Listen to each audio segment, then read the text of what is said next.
Hello there and welcome back to another episode of The Thought That Counts. Today I'll be taking a deep dive into the history behind the war on drugs in the United States. Now we've all heard about the war on drugs and we all know that America has had not the best relationship with drugs and drug users. But it didn't start back in the 70s like most people think it did. No. We're going to have to rewind a lot further back than that. You see, the first laws ever passed on a federal level in the United States regarding drugs were laws directed at morphine. Now, some states had already passed laws regulating morphine at that point, but the first law on a federal level regarding morphine was passed in the 1890s.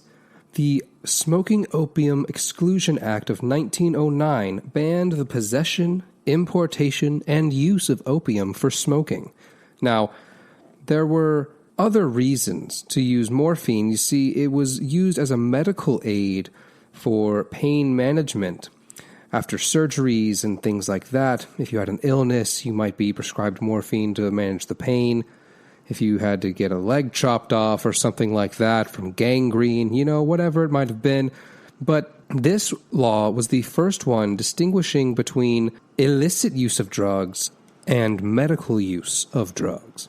In 1914, Congress passed the Harrison Act, which regulated and taxed the production and distribution of cocaine and opiates. Fast forwarding a little bit to 1919 was the start of a process we've all heard of. Prohibition. Now, Prohibition lasted a long time, lasted from 1919 to 1933, and it banned the production and distribution of, quote, intoxicating liquors. Soon after Prohibition ended, the Marijuana Tax Act of 1937 placed a tax on the sale of cannabis and hemp. This was one of the first federal laws to ever be placed on marijuana and related substances like hemp. It also allowed for penalties when the taxes were not paid. So if you didn't pay the tax on the original purchase of marijuana or hemp products, you might have to pay a fine of up to $2,000 and even up to 5 years in prison simply for not paying the tax on the marijuana that you bought. Now, everything stayed pretty much the same for a while there. Fast forwarding up to 1970, during the Richard Nixon administration, passed the Controlled Substances Act. Now, this is when things really started to heat up with regards to America's drug laws. You see, Nixon coined the term war on drugs, stating that drug abuse was public enemy number one. The Controlled Substances Act set up a system to categorize these drugs into 5 different areas, otherwise known as schedules. In Schedule 1 were the drugs like marijuana, LSD, MDMA, heroin, things that he wanted the public to think of as the most dangerous drugs on the streets. These were the drugs that had the highest potential for abuse, as well as very little to no medical usage. Nixon started shoveling federal funds towards new anti-drug initiatives, as well as creating new agencies like the DEA, designed to combat drug smuggling and distribution in the United States. He also created the no-knock warrants, which allowed police officers to break into people's homes on suspicion of drug use without announcing their presence. Now, these no-knock warrants seemed okay to a certain sect of the population back in the day, but as time has progressed, they've become more and more controversial and exceedingly problematic. A woman whose name we've all become familiar with, Brianna Taylor, died at the hands of police officers while they were executing a no-knock warrant at her apartment. In the years after Nixon's administration had ended, more and more information had come out that led people to believe that maybe his drug initiatives weren't quite what they seemed to be. One of Nixon's top aides, John Ehrlichman, said that the Nixon campaign had 2 enemies, the anti-war left and black people. He said, quote, "We knew we couldn't make it illegal to be either against the war or black. But by getting the public to associate the hippies with marijuana and blacks with heroin, and then criminalizing both heavily, We could disrupt those communities.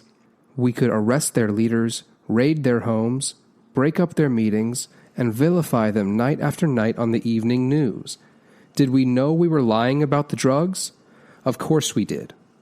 Now, this isn't the only thing suggesting that America's war on drugs has had dark and sometimes ulterior motives, even from the very beginning. You see, historians will tell you that morphine laws back in the late 1800s were targeted at Chinese immigrants, while marijuana laws in the early 20th century were targeting Mexican immigrants.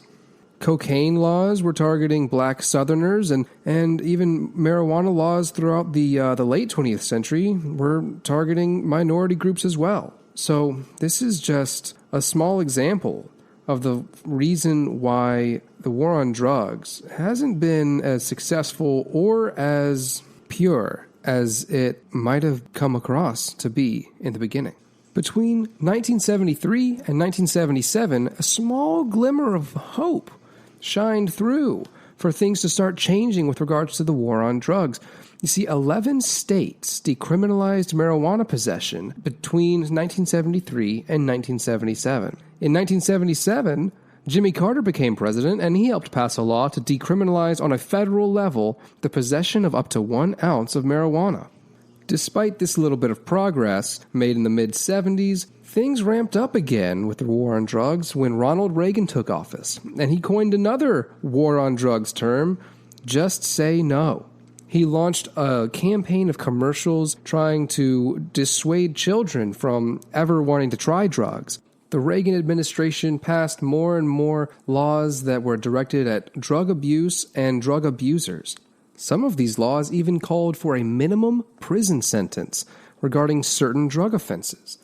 A lot of these laws were criticized very heavily as being racist later on because they had very different punishments for crack cocaine versus powder cocaine. Now, crack cocaine at the time was more often than not found in black communities, while powdered cocaine was found more often than not in white communities. The punishment for having 5 grams of crack cocaine was an automatic 5-year prison sentence. 5-year prison sentence automatically for possessing 5 grams of crack cocaine, while it would take 500 grams of powdered cocaine in order to receive the same prison sentence. 5 grams versus 500 grams of substances that have the same base drug. Critics also noted later on that there were far more minorities arrested on suspicion of drug use than there were white people arrested on suspicion of drug use, which also displayed another form of racist intent with regards to how these laws were being enforced differentially in different racial groups. The results of this war on drugs have been catastrophic. Today, 1 in 5 people incarcerated on any given day are incarcerated for drug-related offenses. In recent years, more and more states have been adjusting their drug policies to be more lenient and coincide with modern research developments. A lot of studies have been showing that drugs like marijuana and psychedelics have very legitimate uses and places in both medical and therapeutic scenarios. Countries around the world that have been fighting their own wars on drugs have had very different and much more progressive approaches in recent years. In 2001, Portugal, in an attempt to combat its opioid crisis, instead of hammering down more laws on opioid use, they actually decriminalized all illicit substances. Instead of throwing people in prison when they were caught with drugs, they forced them to meet with doctors and therapists and psychiatrists to help treat them. Instead of spending lots of money on the enforcement of drug laws and the tracking down of drug smugglers and the arrest of drug users, Portugal has been spending a lot of money on drug education and harm reduction and rehabilitation of drug users. And you know what? It's been working. Portugal's opioid crisis soon stabilized. After these laws were passed, they saw dramatic reductions in numbers of addiction cases, HIV and hepatitis infections, overdose deaths, and drug-related crimes. hopefully we continue to see more and more states here in the U.S. pass laws to move in the right direction so we can see some of these results here at home. Ultimately, the war on drugs here in the U.S. has been a nasty one. Too many people are incarcerated for nonviolent drug crimes. I think we should be looking to European countries to see what they've been doing and how they've been getting good results with their drug problems and how they've been getting all those issues under control. Too many people have been imprisoned and too many people have died as a result of this war. I think it's time to take some more steps in the right direction, and hopefully we'll be on the right track pretty soon, just like some of these European countries like Portugal, getting everything under control and helping people instead of just throwing them in prison. Well, I know this has been kind of a heavy episode today, but I'm really glad you stuck around, and I really appreciate you listening in. If you enjoyed this episode, please give me a review and give me some feedback. I'd love to hear what you think. Please check out some of my other episodes, and stay tuned for more coming every week. Well, that's all I've got to say today, but I hope you've enjoyed it, and I will see you again soon. Cheers.